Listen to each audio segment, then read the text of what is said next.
दोस्तों चाकू पर कोयले से शत्रु का यदि आप नाम लिखते हैं और इसे यहाँ पर गाड़ देते हैं और उसके बाद आप ये चीज करते हैं, तो आपके जो शत्रु हैं, जो आपको परेशान कर रहे थे या फिर आपकी जिंदगी में शत्रु आपको बहुत ज्यादा दिक्कतें दे रहे थे, तो दोस्तों वो शत्रु आपके पूरी तरह से निस्तनाबूद हो जाएंगे। तो किस तरह से उपाय को करना है, कैसे इस उपाय को करना, पूरा इस वीडियो में जानेंगे, इसलिए वीडियो को अंत तक लास्ट तक जरूर देखिएगा।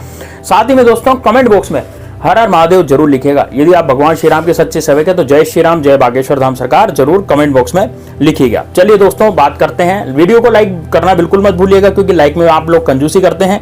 दोस्तों महादेव बाबा के नाम से आप लाइक तो निश्चित रूप से वीडियो को कर सकते हैं और ज्यादा से ज्यादा इसको शेयर भी कर सकते हैं। तो बात करते हैं दोस्तों अब किस तरह से आपको शत्रु का नाश करना है चाकू पर ये लिख करके। तो दोस्तों सबसे पहले तो आपको एक चाकू इसमें लेना पड़ेगा। चाकू जो है वो कैसा होना चाहिए, चाकू इस तरह का होना चाहिए, थोड़ा चौड़ा हो, ठीक है ना, थोड़ा चौड़ा चाकू होना चाहिए।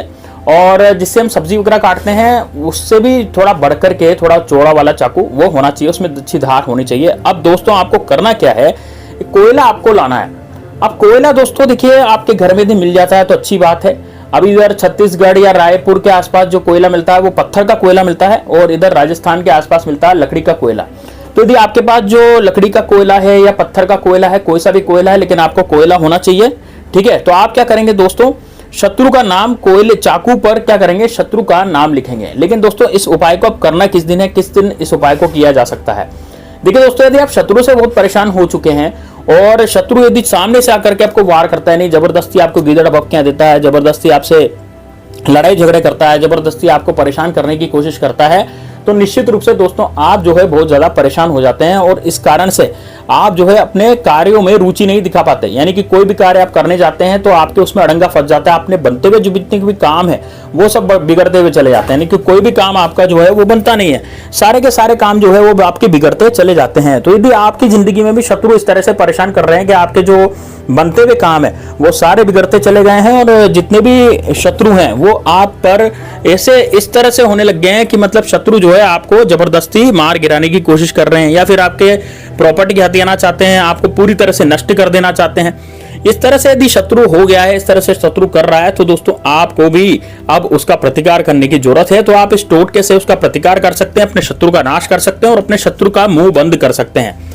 तो दोस्तों आपको करना क्या पड़ेगा, ये उपाय आपको करना पड़ेगा मंगलवार को या फिर शनिवार को, और आप चाहें तो इसको रविवार के दिन भी कर सकते हैं। रविवार के दिन दिन भर आप इस उपाय को कभी भी कर सकते हैं, सुबह भी कर सकते हैं, शाम को भी कर सकते हैं। इसमें थोड़ा सा आपको ये उपाय बड़ा सटीक है, बड़ा सरल है, लेकिन इसमें थोड़ा सा आपको बाहर जाने की जरूरत पड़ेगी। आपको ऐसे स्थान पर जाना होगा जहां पर कोई व्यक्ति आता जाता नहीं हो। मतलब कि दोस्तों जो बंजर जमीन होती है, जो बिल्कुल जहां पर कोई आता जाता नहीं है, है ना, बंजर जमीन नहीं, आप जंगल में भी जा सकते हैं, लेकिन दोस्तों यह ऐसी जमीन जहां पर कोई आपको रोके टोके नहीं है और जहां पर कोई व्यक्ति आते जाते नहीं हो ज्यादा से ज्यादा, एक सुनसान जगह पर, है ना, या फिर बंजर जमीन हो, यहाँ वहां पे भी कोई आता जाता नहीं हो, है ना, तो ऐसे स्थान पर जाकर के आपको इस प्रयोग को करना पड़ेगा। लेकिन दोस्तों आपको जो चाकू है वो पहले से ही तैयार करना पड़ेगा। तो इसमें जो सामग्री चाहिएगी वो चाहिए तो लकड़ी का कोयला, एक चाहिए आपको चाकू, और एक चाहिए दोस्तों आपको ऐसा कपड़ा जो कि पुराना हो किसी का, या फिर आप कहीं पोछे वगैरह में काम में लेते हैं तो उस तरह का कपड़ा होना चाहिए। जैसे आप घर का पोछा वगैरह लगाते हैं तो वो वाला कपड़ा काम में ले सकते हैं। यदि आपके घर में कोई पुराना फटा सा कपड़ा पड़ा है तो वो काम में ले सकते हैं, नया कपड़ा इसमें बिल्कुल भी काम में नहीं लेना है। अब दोस्तों आपको करना क्या है, आप चाकू लेंगे, चाकू लेकर के आप दक्षिण दिशा में बैठ जाएंगे। आप जो है एकांत कमरे में इस प्रयोग को करेंगे, यानी कि ऐसे कमरे में जहां पर कोई आता जाता नहीं है या फिर जहां पर आपको कोई डिस्टर्ब नहीं करे। आप चाहें तो इस प्रयोग को छत पे भी कर सकते हैं, छत पे भी आपको कोई डिस्टर्ब नहीं करेगा। और यदि आप एकांत कमरे में करें तो आपको दक्षिण दिशा में मुख करके बैठ जाना है। यानी कि आप जब बैठेंगे तो आप किधर की तरफ मुख करके बैठेंगे, दक्षिण दिशा की तरफ। यदि आपका मुख जो है वो किधर होना चाहिए, दक्षिण दिशा की तरफ होना चाहिए, और दक्षिण दिशा की तरफ मुख करके बैठ जाएं। उसके बाद दोस्तों आपको लेना है कोयला दोस्तों, और सामने रखना है चाकू। तो सबसे पहले तो आपको शत्रु की माँ का नाम उसमें लिखना पड़ेगा। अब दोस्तों आप कहेंगे कि गुरुजी हमें तो शत्रु का नाम ही पता नहीं है, शत्रु की माँ का नाम कहां से लाएं। देखिए उसका भी एक उपाय है। यदि आपको शत्रु का नाम नहीं पता, आपके गुप्त शत्रु हैं, अज्ञात शत्रु हैं, क्योंकि आजकल अज्ञात शत्रु ज्यादा पीछे पड़ रहे हैं। अज्ञात शत्रु क्या करते हैं, पीठ पीछे आप पर वार करते हैं, जबरदस्ती आप पर किराया करवा देते हैं, जिसके कारण आपके घर में लड़ाई झगड़े हो जाते हैं, या आपके परिवार में घर में कोई व्यक्ति जो है बीमार पड़ जाता है बहुत जबरदस्त तरीके से, है ना। तो जो अज्ञात लोग हैं या फिर ऐसे लोग हैं जो कि गुप्त रूप से आपको परेशान करने की सोच रहे हैं, तो दोस्तों ये वाला उपाय सिर्फ आपके लिए होने जा रहा।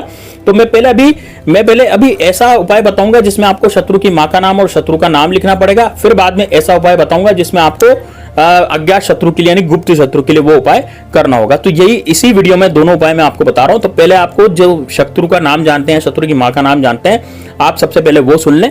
तो आपको क्या करना पड़ेगा, कोयले से सबसे पहले शत्रु की मां का नाम लिखना पड़ेगा। उसके बाद नीचे जैसे शत्रु की मां का नाम लिखा तो उसके नीचे आपको शत्रु का नाम लिखना पड़ेगा उस चाकू पर।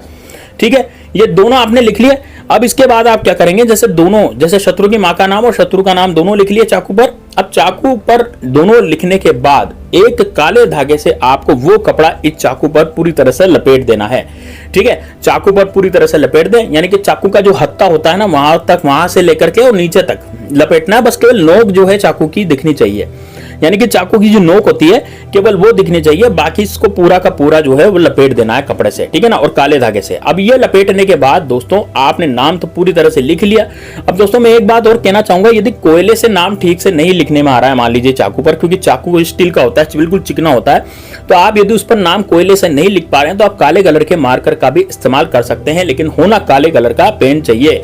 ठीक है, तो काले कलर के पेन से शत्रु की मां का नाम लिखेंगे, शत्रु का नाम लिखेंगे और इस चाकू को ले जाएंगे किसी सुनसान जगह पर, और सुनसान जगह पर जाकर के शत्रु का नाम लेकर के वहां पर आपको उस भूमि में इसको उल्टा गाड़ देना है। बस इतना आपको करना है।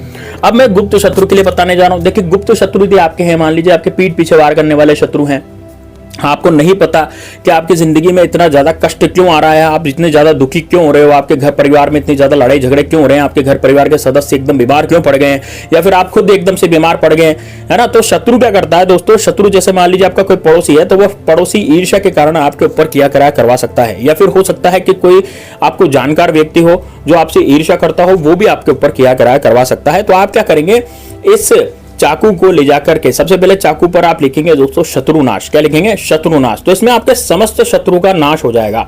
इसमें क्या होगा, आपका समस्त शत्रुओं का नाश हो जाएगा। और इसको ले जाकर के वही काले कपड़े से इसको बांध करके, या फिर कोई फटा पुराना कपड़ा हो उससे बांध करके काले धागे द्वारा, और इस चाकू को आपको बबूल के पेड़ के पास जाना है। बबूल के पेड़ के पास जाकर के नीचे की तरफ जो मिट्टी होगी, बबूल के पेड़ के नीचे की मिट्टी, वहां पर इसको गाड़ देना है। लेकिन विशेष ध्यान रखें कि जब आप ये उपाय करें तो आपको कोई देख नहीं ले, क्योंकि यदि आपको किसी ने देख लिया मान लीजिए ये प्रयोग करते हुए या ये उपाय करते हुए, तो निश्चित रूप से दोस्तों आपको प्रॉब्लम होगी, आपको दिक्कत होगी, आपको परेशानी होगी। क्योंकि यदि आपको किसी ने देख लिया इस उपाय को करते समय, तो फिर आपकी जिंदगी जो है दोस्तों वो बेकार भी हो सकती है। कारण यह है दोस्तों, यदि आप बहुत परेशान हो रहे हैं, मान लीजिए बहुत ज्यादा दिक्कतें आपको प्रॉब्लम आ रही है, बहुत ज्यादा परेशानियां आपके जीवन में हो गई है, तो इस उपाय को तो आपको करना ही पड़ेगा, तब जाकर के आपके शत्रुओं से आपको मुक्ति मिलेगी। दोस्तों 3 घंटे के भीतर भीतर ये प्रयोग काम करता है। यदि आपने इस प्रयोग को आज करा, मान लीजिए जो मैंने दिन बताए थे, जैसे कि रविवार के दिन या फिर सोमवार के दिन या फिर मंगलवार के दिन या फिर शनिवार के दिन, चारों में से किसी भी दिन आपने इस उपाय को करा, तो उसके 3 घंटे बाद ही आपको राहत मिलनी शुरू हो जाएगी। आपके गुप्त शत्रु होंगे तो उनको भी दोस्तों बुखार आने लग जाएगा, और यदि आपका जो प्रत्येक शत्रु होगा, जो सामने से वार करने वाले शत्रु होंगे, वो भी आपके जीवन में बहुत ज्यादा दिक्कतें जो है उनको आने लग जाएगी, यानी कि वो शत्रु आपसे परेशान होकर के पीछे हटने लग जाएंगे। तो दोस्तों इस तरीके से इस प्रयोग को करना है। ये प्रयोग बड़ा ही जबरदस्त है, बड़ा जानदार है, इस प्रयोग को जरूर करें। चलिए मिलते हैं नेक्स्ट वीडियो में, तब तक के लिए जय श्री राम, जय बागेश्वर धाम सरकार, हर हर महादेव।